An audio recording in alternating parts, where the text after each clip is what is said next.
बिस्मिल्लाहिर्रहमानिर्रहीम। मेरा आज का वीलॉग है सेक्रेटरी एजुकेशन जनाब गुलाम अकबर लगारी साहब, जो सिंध के सेक्रेटरी एजुकेशन हैं।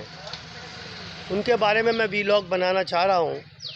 वो इसलिए कि मैंने ये देखा कि हमारे सिंध में मैंने अपनी ज़िंदगी में अब तक जो ट्रांसपेरेंसी और जो मेरिट की बुनियाद पर अपॉइंटमेंट्स टीचर्स के IBA टेस्ट के बाद उन्होंने किए हैं, उनके लिए मैं खराज तहसीन पेश करता हूं और मैं सलाम पेश करता हूं उनके वालिदैन को, माँ बाप को, जिन्होंने इतनी अच्छी तरबियत की कि आज हमारे सिंध के बच्चे और बच्चियां तालीम के ज़ेवर से आरास्ता होने जा रही हैं।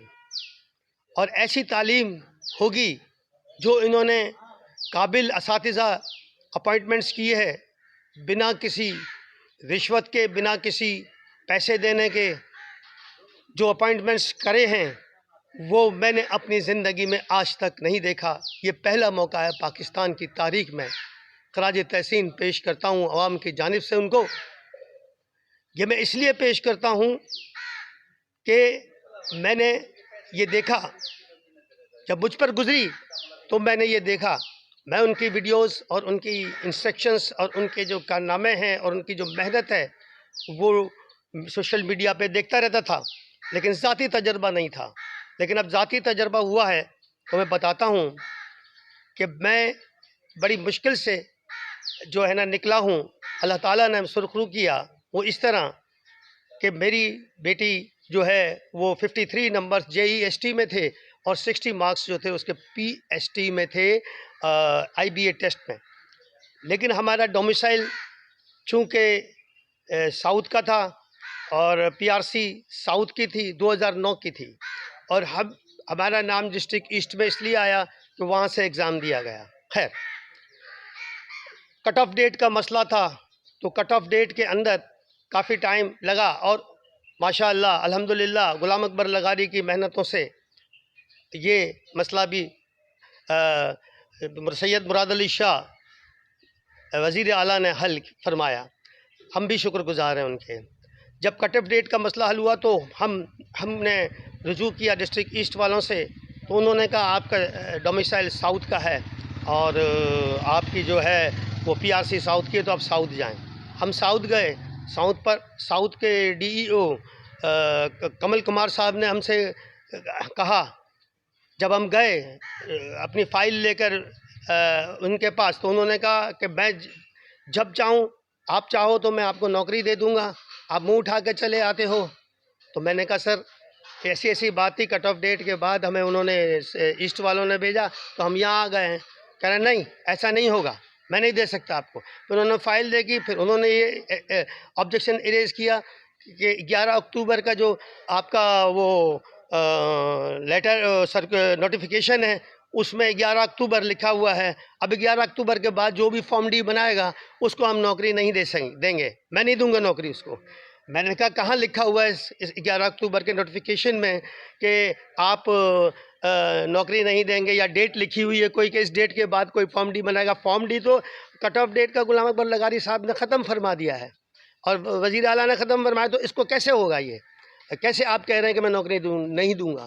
खैर, हम वहाँ से फिर उन्होंने कहा कि भाई अब हम मुझसे बहस ना करें, आपको जहाँ जाना है जाएं, आप रूल्स के ख़िलाफ़ बात कर रहे हैं। मैं वहाँ से उन्होंने कहा इनको यहाँ से उठा दो और बाहर भेज दो। खैर, मैं अब बाहर चला आया। बाहर जाने के बाद मैंने ये सोचा कि मैं गुलाम अकबर लगारी साहब से मिलूँ, क्योंकि वही इंसाफ पसंद इंसान हैं और हमारी एक भरोसा था उन पर और वो भरोसा सही निकला। तो जब मैं उनके पास गया तो वहाँ वो मसरूफ़ियत उनकी बहुत होती थी। वो कराची से बाहर दौरों पर गए हुए थे, अपने ऑफिशियल दौरों पर, और वो अपने उसमें एजुकेशन के मामलात में बहुत बिज़ी थे। तो मेरी मुलाकात 2-3 दफ़ा जाने के बाद ना हो सकी। तो मैंने गफ़्फ़ार साहब से, उनके सेक्रेटरी से कहा कि भाई आप फ़ोन करके बोलें कि ये मेरे साथ ज़्यादती हो रही है।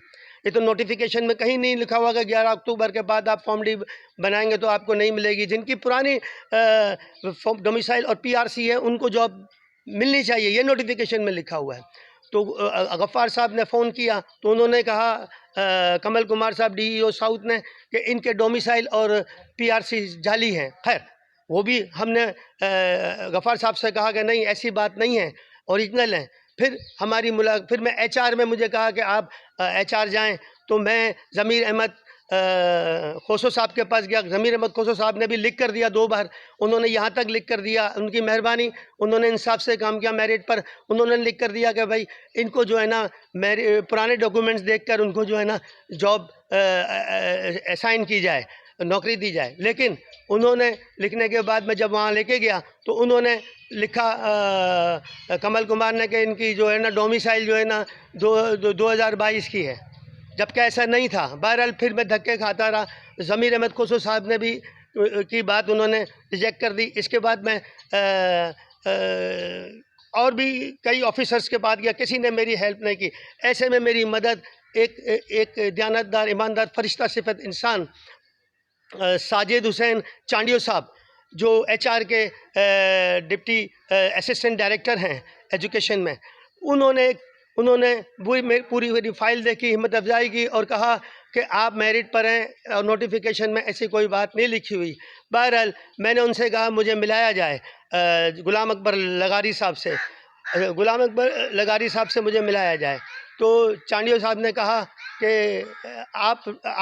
आपको मैं मिला दूंगा इंशाअल्लाह ताला जैसे ही आएंगे। बहरहाल ये सब बातें होती रहीं और ये काम होते रहे, और चांडियो साहब ने मेरी जो हेल्प की मैं ज़िंदगी भर उनका एहसान नहीं भूलूंगा। एजुकेशन डिपार्टमेंट में मैंने ऐसा ऑफिसर आज तक नहीं देखा जिन्होंने तवज्जो से मेरी बात सुनी और मुझे जो है ना हिम्मत अफजाई करके और मेरिट की बुनियाद पर हमारा साथ दिया बिना किसी लालच के। तो मैं ऐसे ऑफिसर को भी सलूट पेश करता हूँ। फिर इसके बाद मेरी मुलाकात गुलाम अकबर लगारी साहब से हुई। लगारी साहब ने भी मेरे साथ इंसाफ किया और इंसाफ करने के बाद उन्होंने कहा कि इनको जॉब दी जाए। इनके डोमिसाइल और पीआरसी पुराने हैं और नोटिफिकेशन 11 अक्टूबर का, उसमें ऐसी कोई बात नहीं लिखी हुई कि 28 तारीख को अगर फॉर्म डी कोई बनाएगा या इसके बाद की डेट का बनाएगा तो उसको जॉब नहीं दी जाएगी। वो तो हमने ख़त्म कर दिए शेख। इस वजह से मैं आपको कहता हूँ कि गुलाम अकबर लगारी साहब हमारे सिंध का सरमाया है। सिंध की हुकूमत को मैं इल्तिजा करता हूँ कि इसके साथ सरदार अहमद शाह को भी मैं अप्रिशिएट करूँगा कि वो वज़ीर सेहत, वो वज़ीर तालीम हैं, उन्होंने भी इसमें बड़ा अहम किरदार अदा किया है। और गुलाम अकबर लगारी साहब के बारे में ये बता दूं कि उन्होंने ये इम्प्लीमेंटेशन इसलिए किया, ये मेरिट की बुनियाद पर इसमें किया, इसलिए किया कि सिंध के बच्चे अब तालीम की रोशनी से आरस्ता होंगे और तालीम का रुझान बढ़ेगा और प्राइवेट माफिया जो है ना स्कूल जो है ना वो ख़त्म होंगे और आहिस्ता आहिस्ता गवर्नमेंट स्कूल में बच्चे दाखिल होंगे, क्योंकि आवाम अफोर्ड नहीं कर सकती। गुलाम अकबर लगारी साहब ने सिंध के बच्चों पर, सिंध पर बहुत बड़ा एहसान किया है और ये बच्चे पढ़ लिख कर और एक ऐसी स्टैंडर्ड ऑफ तालीम हासिल करेंगे जो कराची के बड़े बड़े स्कूल्स देते हैं, सिटी स्कूल है और ये जो तमाम बड़े स्कूल्स हैं, बीकन हाउस है, इस तरह की तालीम हमारे एजुकेशन डिपार्टमेंट में सिर्फ़ और सिर्फ गुलाम अकबर लगारी साहब की मेहनतों से वजूद में आई है और आएगी। आप 5 साल के बाद रिज़ल्ट देखिएगा, ये जितने भी पढ़े लिखे असातिज़ा हैं और जितने भी इन्होंने भर्ती की IBA टेस्ट से, ये बहुत तालीम याफ्ता और बहुत स्किल्ड रखने वाले बच्चे हैं और ये अच्छी तालीम देंगे। और मैं उनसे भी इस्तिदा करूँगा तमाम ये मुस्तकबिल में सिंध के लिए बड़ा फ़ायदेमंद साबित होगा। 2, 4, 5 साल में इसका रिज़ल्ट आपके सामने आएगा। ये बड़ी अच्छी प्लानिंग की है गुलाम अकबर लगारी साहब ने। मैं इनको अप्रिशिएट करता हूँ कि ये ईमानदार, दयानतदार, मैंने अपनी ज़िंदगी में ऐसा ऑफिसर नहीं देखा। ये कायद आज़म का ख्वाब है गुलाम अकबर लगारी साहब। ऐसे ऑफिसर्स चाहिए हमें पाकिस्तान में, तो हमारा पाकिस्तान बहुत जल्द तरक्की कर जाता। खैर, देर आए दुरुस्त आए। मैं तमाम डायरेक्टर्स से अपील करूंगा एजुकेशन डिपार्टमेंट के कि वो गुलाम अकबर लगारी साहब की टीम का हिस्सा बने, उनके हाथों को मजबूत करें, उनका साथ दें ताकि हमारा सिंध तरक्की करे, ताकि हमारा पाकिस्तान तरक्की करे। और मैं ये भी गुजारिश करूंगा जितने भी कैंडिडेट टीचर्स भर्ती हुए हैं वो भी गुलाम अकबर लगारी साहब को जो है ना साथ दें, अवाम उनकी पजीराई करे। ऐसे लोगों का अगर हम साथ देंगे तो इंशाअल्लाह ताला हमारे एजुकेशन बहुत अच्छा स्टैंडर्ड पर चला जाएगा और हमारे बच्चे तालीम के जेवरों से आरास्ता होते रहेंगे और सिंध की और पाकिस्तान की तरक्की होगी। अस्सलामु अलैकुम व रहमतुल्लाहि व बरकातहू।